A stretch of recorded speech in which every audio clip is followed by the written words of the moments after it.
আজকে আমি বানাবো তালের পাকি দিয়ে আটার রুটি। তো আমি তাল পাকি বের করে নিয়েছি, এবার আটাটা আমি মেখে নেব।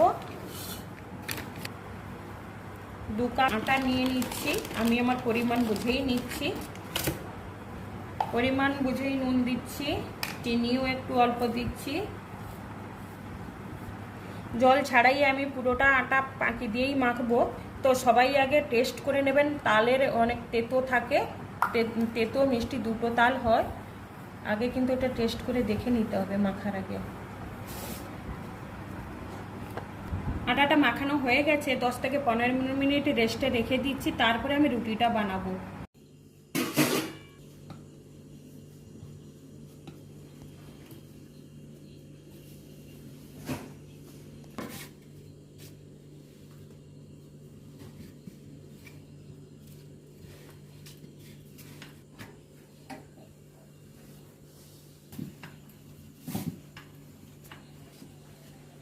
আমার হাত আসবে।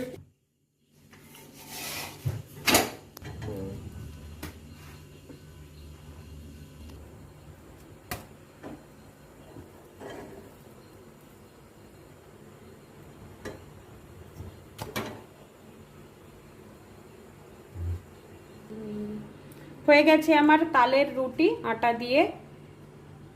তবে তাল দিয়ে অনেক আইটেম বানানো যায়, লুচি, পরোটা, পিঠে, কেক, যে যেভাবে তালটাকে ব্যবহার করে।